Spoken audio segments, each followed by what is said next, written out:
નમસ્કાર વિદ્યાર્થી મિત્રો, દરેકનું હાર્દિક સ્વાગત છે ધોરણ 11 વિશે ભૂગોળ સ્વાધ્યાય સોલ્યુશન, જેની અંદર ચેપ્ટર નંબર 17 સ્થળ વર્ણન નકશા સંપૂર્ણ સાથે સોલ્યુશન કરીશું. તે પહેલાં ચેનલમાં નવા છો તો ફટાફટ સબસ્ક્રાઇબ કરી તમારા મિત્રોને અવશ્યપણે શેર કરજો.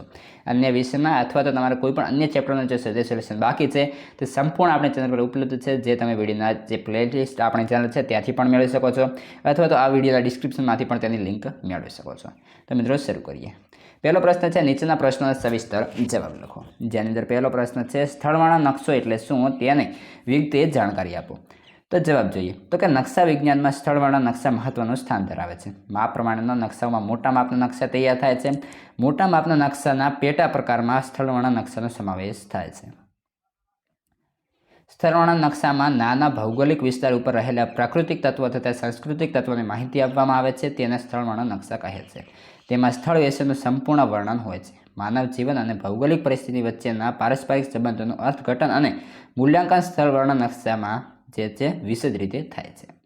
પ્રાદેશિક આયોજન અને પ્રાદેશિક વિકાસની તરાહ નક્કી કરવા સ્થળવાળા નકશા ખૂબ જ ઉપયોગી છે. પ્રાદેશિક કુદરતી સંપત્તિનું વિગતવાર વર્ણન આપનારા નકશા સાંસ્કૃતિક વિકાસની સમસ્યાઓ હલ કરવામાં મદદરૂપ થાય છે.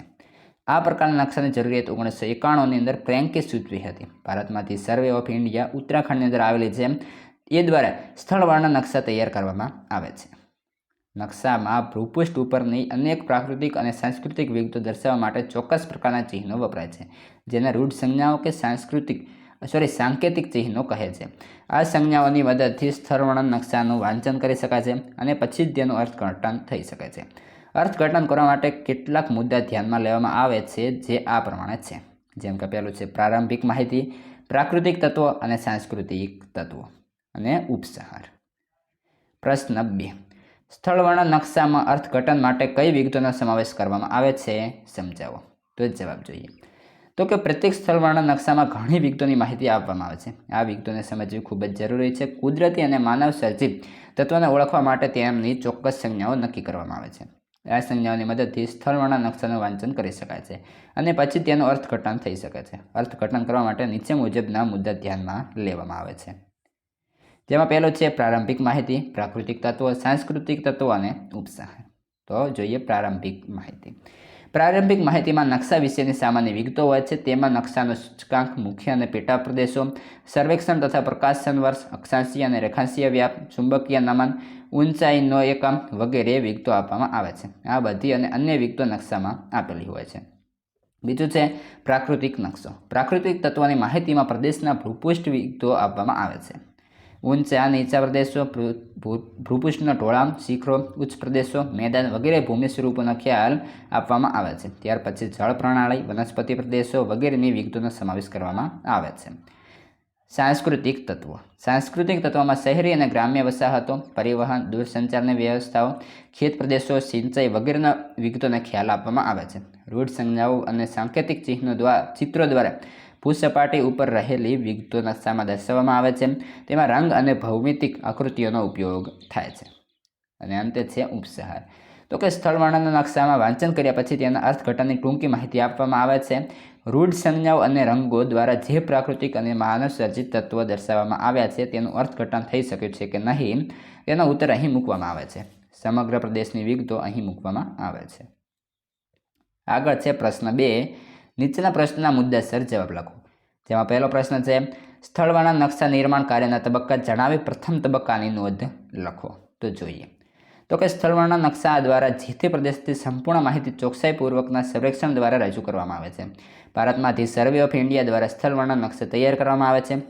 સ્થળવાળા નકશા નિર્માણ કાર્યના 3 તબક્કા છે. પ્રથમ તબક્કો, દ્વિતીય તબક્કો અને તૃતીય તબક્કો. તો પ્રથમ તબક્કાની માહિતી જોઈએ. આ તબક્કામાં સમગ્ર ભારતીય વિસ્તારોના 4 અક્ષાંશવૃત્ત અને રેખાંશવૃત્ત વિસ્તારો સ્થળવાળાના નકશામાં સમાવવામાં આવ્યા છે. નકશાનો પ્રમાણ માપ 1 10 લાખ છે એ રાખવામાં આવે છે. તેમને 1, 2, 3, 4 એમ ક્રમાંક આપવામાં આવે છે. પ્રશ્ન 2, સ્થળવાળા નકશાની ઉપયોગિતા જણાવો. સ્થળવાળા નકશામાં નાના ભૌગોલિક વિસ્તારો ઉપર રહેલા પ્રાકૃતિક તત્વો તથા સાંસ્કૃતિક તત્વોની માહિતી આપવામાં આવે છે. એટલે કે આ નકશામાં જે તે સ્થળનું સંપૂર્ણ વર્ણન કરવામાં આવે છે. સ્થળવાળા નકશાની ઉપયોગિતા આ પ્રમાણે છે. પહેલું જોઈએ, નકશા વિજ્ઞાનમાં સ્થળવાળા નકશા મહત્વનું સ્થાન ધરાવે છે. માનવ જીવન અને ભૌગોલિક પરિસ્થિતિ વચ્ચેના પારસ્પરિક સંબંધોનું અર્થઘટન અને મૂલ્યાંકન આ નકશામાં વિશદ રીતે થાય છે. પ્રાદેશિક કુદરતી સંપત્તિનું વિગતપૂર્ણ વર્ણન આપનારા નકશા સાંસ્કૃતિક વિકાસની સમસ્યાઓ હલ કરવામાં મદદરૂપ થાય છે. સ્થળવાળા નકશામાંથી જે તે સ્થળની સંપૂર્ણ માહિતી મેળવી શકાય છે. પ્રાદેશિક આયોજન અને પ્રાદેશિક વિકાસની તરાહ નક્કી કરવા સ્થળવાળા નકશા ખૂબ જ ઉપયોગી બની રહે છે. પ્રાદેશિક વિકાસની યોજનાઓ માટે સહાયક બને છે. પ્રદેશનું ભૌતિક, સામાજિક કે આર્થિક સર્વેક્ષણ માટે માર્ગદર્શક બને છે.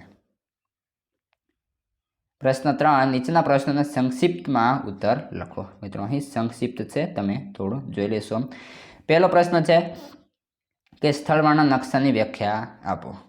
જવાબ જોઈએ તો નાના ભૌગોલિક વિસ્તાર ઉપર પ્રાકૃતિક તત્વો જેમ કે પર્વતો, નદીઓ, મેદાનો અને જળાશયો તથા સાંસ્કૃતિક તત્વો જેમ કે વસાહતો, વસ્તી, કૃષિ, બંધ યોજનાઓ, શહેરો, પરિવહન માર્ગો વગેરેની માહિતી રૂઢ સંજ્ઞાઓ દ્વારા આલેખન કરવામાં આવે છે તેને સ્થળવાળાના નકશા કહે છે.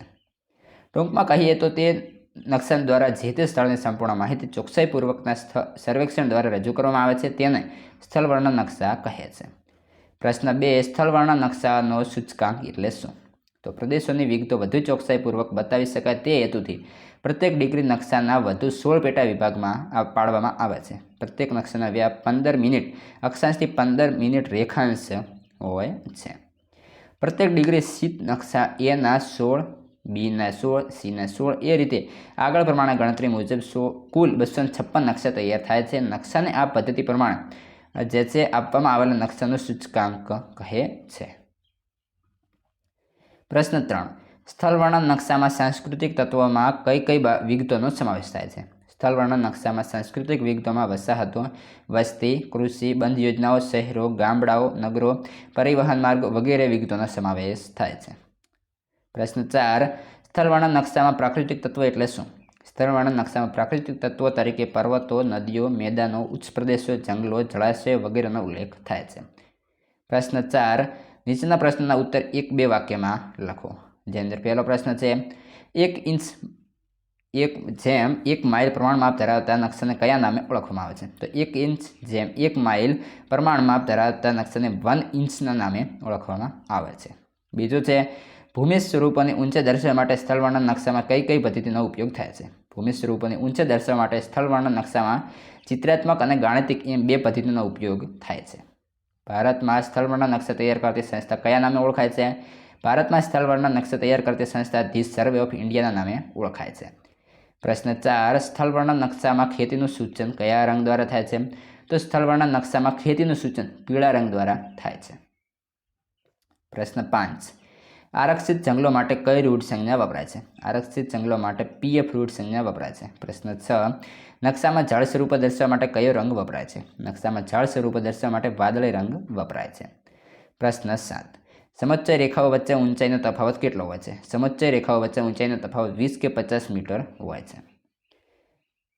ત્યારબાદ મિત્રો હવે જોઈએ વિકલ્પો. પ્રશ્ન 5, નીચેના પ્રશ્નો માટે આપેલા વિકલ્પોમાંથી સાચો વિકલ્પ પસંદ કરીને લખવાનો છે. પહેલો છે પોસ્ટ ઓફિસ માટે વપરાતી રૂઢ સંજ્ઞા. તો જવાબ આવશે PO એટલે કે C. ત્યારબાદ જે આગળ નકશામાંથી લીલો રંગ કઈ વિગતો દર્શાવવા માટે વપરાય છે? તો વનસ્પતિ. ખનિજ તેલના કૂવા માટે વપરાતી રૂઢ સંજ્ઞા કઈ છે? તો આ પ્રમાણેની આવશે. 4 છે પ્લસ, જે તમે નિશાન જોઈ રહ્યા છો. આ રૂઢ સંજ્ઞા દર્શાવવા નકશામાં કઈ વિગત દર્શાવવામાં આવે છે? તો તેની અંદર આવશે 0. ત્યારબાદ છે આગળ ધી સર્વે ઓફ ઇન્ડિયા નામની સંસ્થા કયા રાજ્યમાં આવેલી છે? તો ઉત્તરાખંડની અંદર આવેલી છે. એટલે સંપૂર્ણ ભૂગોળનું આપણે સાથે સોલ્યુશન જોઈ લીધું. અન્ય વિષય તમારા જે પણ સાથે સોલ્યુશન લખવાના બાકી છે એ આપણે ચેનલ પર ઉપલબ્ધ છે. આપણા ચેનલના પ્લેલિસ્ટમાંથી જોઈ શકો છો અથવા તો આ વિડીયોના ડિસ્ક્રિપ્શનમાંથી પણ તમે મેળવી શકો છો.